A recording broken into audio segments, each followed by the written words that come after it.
चलो स्टार्ट हो जाएगी कल से।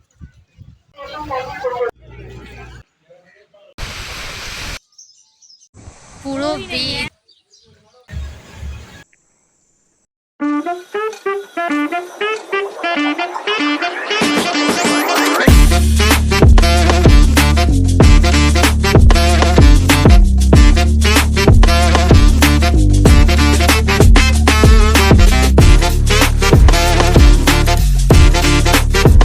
High. So this is the last part of Andaman blog. এটা লাস্ট পার্টের ভিডিও, আর এই ভিডিওটা তোমাদের সাথে তো শেয়ার করাই হয়নি। আগের পার্টের ওগুলো ভিডিও আমি সব আপলোড করেছি, তোমরা যারা দেখোনি তারা অবশ্যই দেখে আসতে পারো। সো লাস্ট ভিডিওতে তোমাদের সাথে তো শেয়ার করেইছিলাম আমরা আজকে নীল আইল্যান্ড থেকে পোর্ট ব্লেয়ারে চলে যাবো। তো সকাল সকাল উঠে আমরা একদম ফ্রেশ হয়ে রেডি হয়ে নিয়েছিলাম, আর ব্রেকফাস্টটাও কমপ্লিট করে নিয়েছি। ব্রেকফাস্ট কমপ্লিট করে তো আমরা সবাই একটু বাইরে ঘোরাফেরা করছিলাম, যেহেতু আজকে ওয়েদারটাও খুব সুন্দর ছিল। আমাদের তো নীলে পুরো বৃষ্টির মধ্যেই গিয়েছে, তো আজকে ওয়েদার ভালো দেখে তো আমরা একটু ছবিও তুলছিলাম।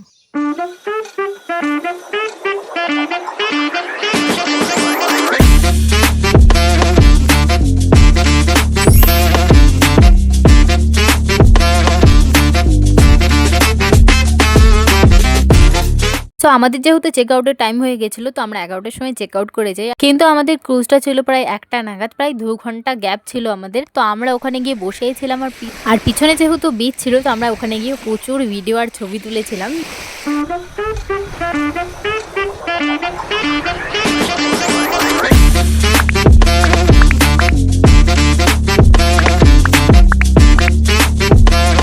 সো ফটো ভিডিও কমপ্লিট করে আমরা তো এসে বসেছিলাম। আমাদের ক্রুজও চলে এসেছিলো একদম অন টাইমে। তো আমরা যাচ্ছিলাম green Oshane.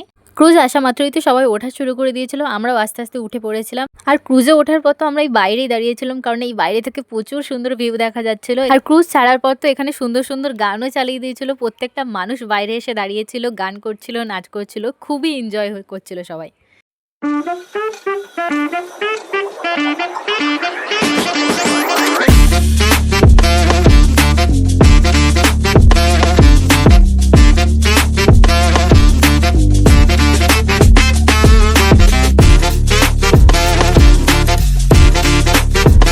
So after 70 to 90 minutes পর আমরা চলে আসি পোর্ট ব্লেয়ারে।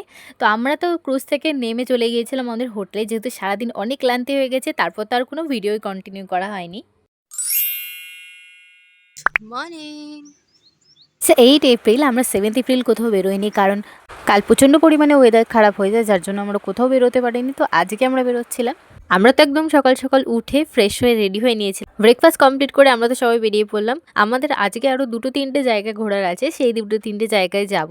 তাছাড়া ফার্স্টেই আমরা যাচ্ছি একটা বিচে, আর এই বিচটা তো প্রায় অনেকটাই দূরে ছিল, আমাদের যেতে অনেকটা প্রায়ই সময় লেগেছে। আর এই বিচটাতে আসতে তো আমাদের অনেকটাই প্রায় সময় লেগে গেছে, প্রায় ঘন্টাখানেক লেগেছে আমাদের এখানে পৌঁছাতে। বাট আস্তে আস্তে তো আমরা অনেকগুলো বিচ দেখেছি, আর পাহাড়ের রাস্তা দিয়ে এসে পাহাড়ের রাস্তাগুলো তো খুবই সুন্দর, গোল করে ওপরে ওঠা, ওগুলো তো দেখতে খুবই ভালো লাগছিল। আর ওইখান থেকে যাওয়ার সময় তো আমরা আরও একটা জায়গা দেখতে পেয়েছিলাম, যে 20 টাকার নোটের পেছনে যে জায়গাটা দেখা যায় ওইটা আমরা দেখতে পেলাম, আর এটা আন্দামানেই আছে।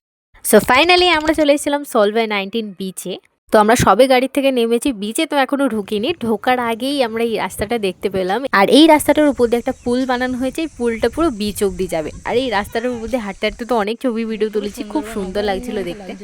সেটাই তো, এখানে কি নেই, এগুলো দেখে পুরো সুন্দরবনের গাছের মতো লাগছে। बीच আছে, বিচ আছে, পাহাড় আছে, এন্ড ম্যানগ্রোভ অরণ্যের মতো।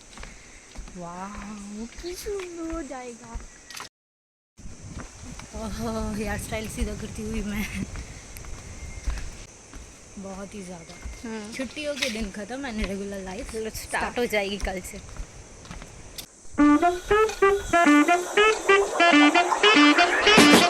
And this is the beach.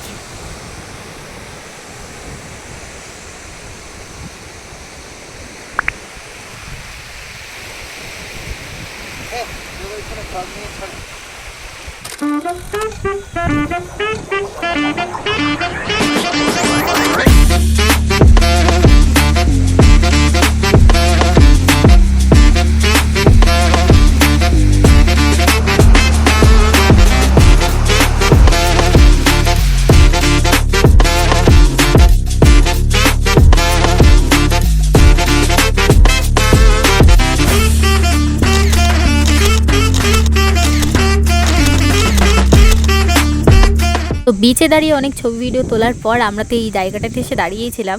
তো আমি এখানে দাঁড়িয়ে থাকতে থাকতে কী দেখলাম দেখো,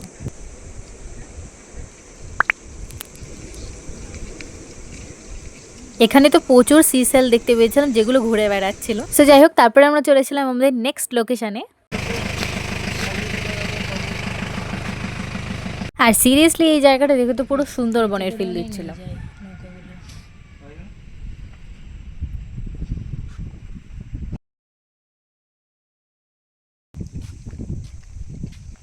সো এখানে চারপাশে তো আমরা ঘুরে ঘুরে দেখছিলামই, আর দেখতে দেখতেই আমরা এই সিঁড়িটা দেখতে পেয়ে গেলাম। তো ভাবলাম চলো এর ওপর থেকেও দেখা যাক। তো এরপরে উঠে যখন দেখলাম, দেখতে তো খুবই সুন্দর লাগছিল ওপরটা, আর খুবই শান্ত জায়গাটা।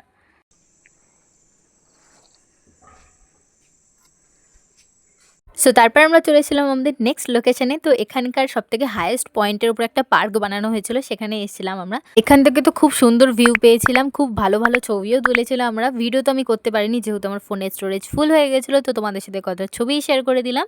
আর আজকের মতো এতটাই, ঘুরে আমরা ফিরে এসেছিলাম। So good morning, it's 8th April of 2025। তো আমরা তো আজকে বাড়ি চলে যাচ্ছি। তো আমাদের ফ্লাইট তো আছে সকাল 11টা নাগাদ। তো আমরা একদম সকাল সকালই উঠে পড়েছিলাম আর ফ্রেশ হয়ে রেডি হয়ে নিয়েছিলাম। তারপরে ব্রেকফাস্ট কমপ্লিট করে আমরা বেরিয়ে পড়েছিলাম এয়ারপোর্টের জন্য। এয়ারপোর্টে পৌঁছে তো আমরা ফার্স্টে চেকিং আর বোর্ডিং কমপ্লিট করে নিয়েছিলাম, আর আমরা যাচ্ছিলাম ইন্ডিগোতে। এবার তো আমাদের অনেক জার্নি করার পালা শুরু হয়ে যায়, কারণ আমাদের আসার সময় তো ডাইরেক্ট কলকাতা থেকে আন্দামানের ফ্লাইট ছিল, কিন্তু এবার আমরা ডাইরেক্ট প্লেন পাইনি। আমাদের লে ওভার আছে, আমরা আন্দামান থেকে চেন্নাই যাব, দেন চেন্নাই থেকে তারপরে কলকাতা। সো যেহেতু আমাদের হাতে 5 ঘন্টা মতো সময় ছিল, তো আমরা একটু মনে করলাম চেন্নাইটাও একটু ঘুরে দেখা যাক। তো আমরা চলে এসেছিলাম এখানকার একটা বিচে।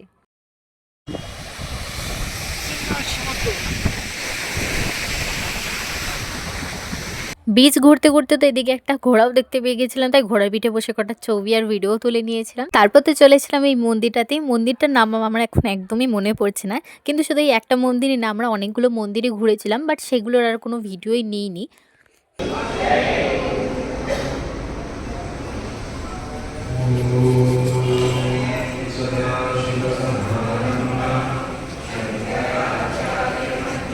লাস্টে এই মন্দিরটাতে এসেছিলাম, আর এই মন্দিরটাতে এসে তো খুবই ভালো লাগছিল। সো আমরা তো এসেছিলাম আন্দামানের ট্রিপে, বাট আমাদের চেন্নাইটাও একটু দেখা হয়ে গেলো, অনেকগুলো মন্দির ঘোরা হয়ে গেলো। আমাদের যদি 5 ঘন্টার লে ওভার না থাকতো তাহলে হয়তো ঘোরাই হতো না। যাই হোক, মন্দির ঘুরে তারপর তো একটু প্রসাদ খেয়ে নিয়েছিলাম এখান থেকে। আর তারপর যেহেতু আমাদের ফ্লাইটের টাইম হয়ে যাচ্ছিল, তো আমরা বেরিয়ে পড়েছিলাম আর চলে এসেছিলাম এয়ারপোর্টে। সো এয়ারপোর্টে এসে তো আমরা ফার্স্টেই চেকিং কমপ্লিট করে নিই, আর চেকিং কমপ্লিট করে আমরা তো একটু ওয়াশরুমেও চলে এসেছিলাম, ওয়াশরুম কমপ্লিট করে নিয়েছিলাম। তো আমাদের ফ্লাইট যেহেতু ছিল 9টা নাগাদ, বাট আমাদের ফ্লাইট অনেক লেট করে, আমরা বোটিং কমপ্লিট করে বসেই ছিলাম। সো প্রায় ঘন্টাখানেক বসার পর আমাদের ফ্লাইটের টাইম হয়ে গেছিলো, তো তারপর আমরা বসে পড়েছিলাম বাসে। সো আমরা তো যাচ্ছিলাম এবার ইন্ডিগোতে। সো চেন্নাই থেকে কলকাতা যেতে তো আমাদের 2.5 ঘন্টা লাগবে, আর তার উপর আমাদের ফ্লাইটটা অলরেডি লেট ছিল, তো আরও বেশি সময় লাগবে। কলকাতা পৌঁছাতে তো আমাদের প্রায় 12:30 বেজে যাবে, আর ওখান থেকে বাড়ি পৌঁছাতে তো আমাদের ভোরই হয়ে যাবে। সো এরপরে তো আমি আর কোনো ভিডিও ক্লিপই নিইনি, আর আমার উপরে স্টোরেজ ফুলও হয়ে গেছিলো। সো আন্দামানের সিরিজ তো আমি এখানেই শেষ করছি। দেখা হচ্ছে তোমাদের সাথে কোনো নতুন ভিডিওতে, ততক্ষণে চলো চ্যানেলটাকে সাবস্ক্রাইব করে নাও, and stay tune for that. Thanks for watching, by.